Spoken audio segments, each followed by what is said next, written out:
Oh, welcome. Boys and girls, we're learning some Python today. We use Python a lot at my job, and a lot of times that's the fun stuff, and I don't get to do it. Found a couple games here. We're gonna use one here that's from Codecombat. The objective here is to your program must allow Thor to reach the light of power. So we have Buddy over here, and we need to get him here. Thor moves on a map which is 40 by 18, and you've got X and Y coordinates that start at the top left. X is in this direction, and then Y is in this direction. We're given the variable light X, which is the position of the light of power, light Y, initial TX, and initial TY. If we just run this, let's see what happens, because they've already got some code in there, and we're gonna see what happens. Oh, there he goes. Oh, he went beyond the boundaries. So we have to somehow keep him within the boundaries and get him to his target. We know that this is south, this is north, this is east, this is west. So they've defined 8 different variables. We want to set up some sort of condition where we're going to move this guy, and if he's not in the right spot, then we're going to say continue until you reach our target, right? So there's going to be some sort of if loops.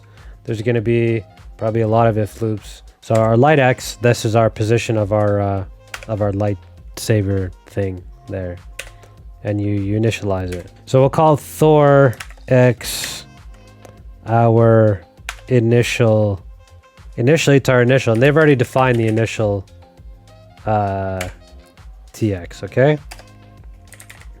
And then do the same for Y. So the way I'm thinking, and like I said, I've already seen some of the hints. If Thor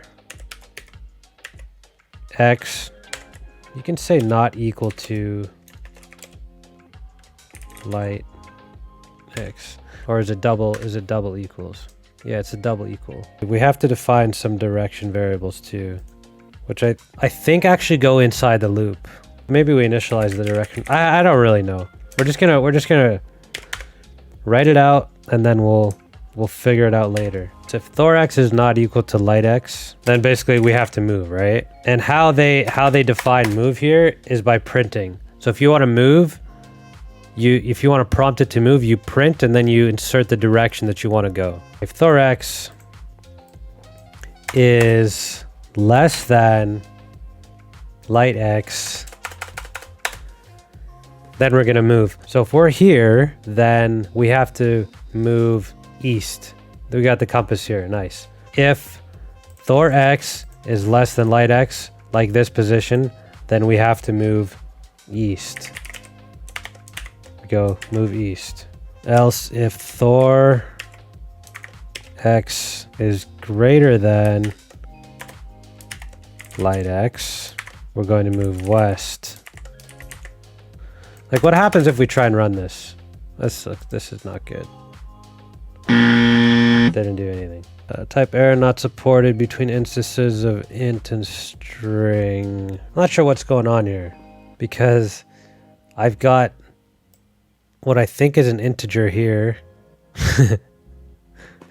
And then this is also an integer. No?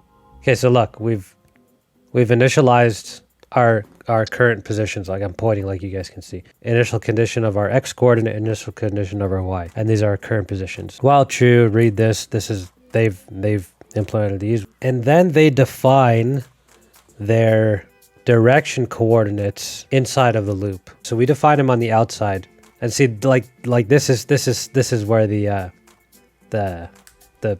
beginner stuff kind of comes in, right? This is what's really good about learning these games, because I don't know why, for example, we define them in here and not in here, and we'll try and figure that out. If position is less than whatever position, then move this way, and then you update it.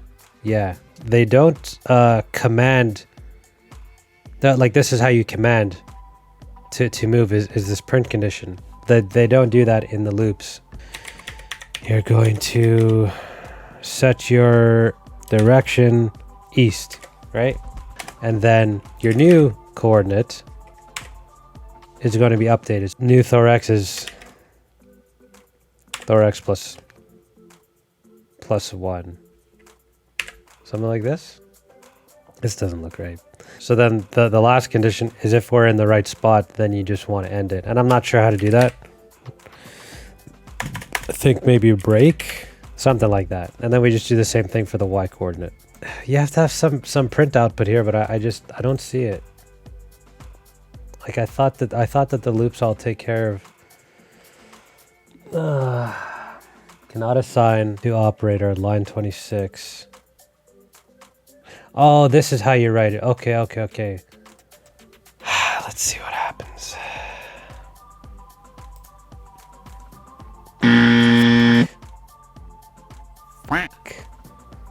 Answer pi is not a function.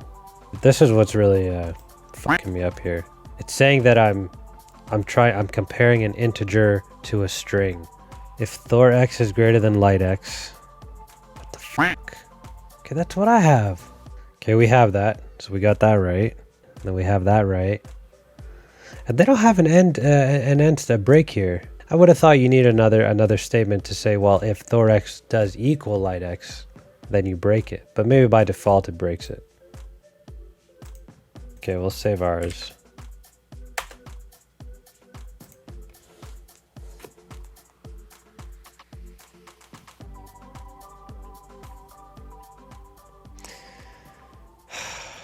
I still don't get what was wrong in this line. Maybe it's the way that they initialized it. Oh, okay. I get why he didn't move. So in our code here, we haven't commanded him to move at all. All we've said is the x direction that you want to go is west or it's east. And now we have to tell it to go that way. That's where this print comes in. You say, now we want you to go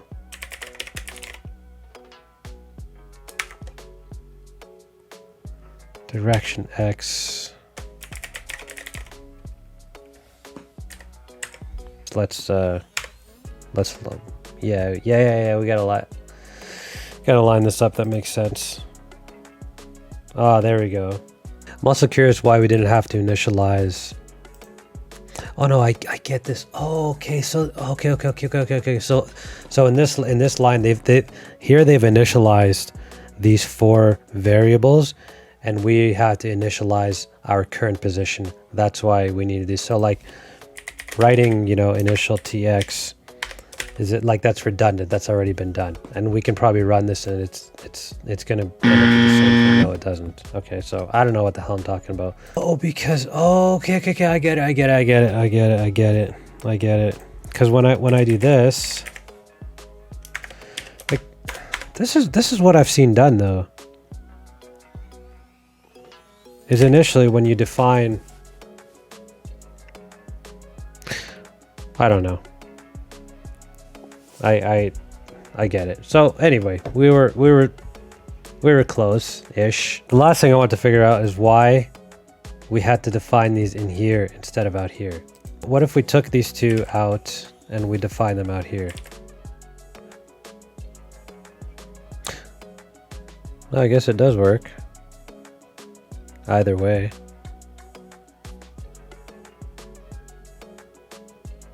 Man, he's slow. So this is another coding game that I found. It's much simpler. It's called Codecombat. You try and get from point A to point B, and they give you the script here. And then we're gonna move right. Then we're gonna move down twice, and then we're gonna attack. Yes. So yeah, this one is like super basic. Apparently it gets tougher. I've been playing it for 2 or 3 hours just to like try and get to the next levels. It's a long way to go, but yeah, I mean, those are some pretty cool games, man. And yeah, you guys can see I'm a total noob. Like I said before, you're not guaranteed to use programming in your career. There's plenty of engineers I know that have never used programming. I just think it's a good skill to have, and based on what we do at work, a lot of times you can only go so far with analytical solutions, right? You can only go so far using Excel or hand calculations. At some point, you have to automate things, and you have to make things simpler. That's why I'm trying to learn this. We use Python a lot, and I'm just trying to catch up. Those are a couple of really good resources, especially the coding game. They don't have a solution to every problem, which kind of sucks, but they got plenty of games and plenty of problem-solving stuff. That's really cool, I think. So let me know what you guys thought of these types of videos. I kind of like them. I'll try and find some maybe for like fusion or some sort of modeling, things where we can kind of both learn. That's my goal with all this. And yeah, if you guys have solutions to those problems, do let me know. Write them in the comments. Subscribe to the channel. Thank you guys again for tuning in. See you next time. Peace.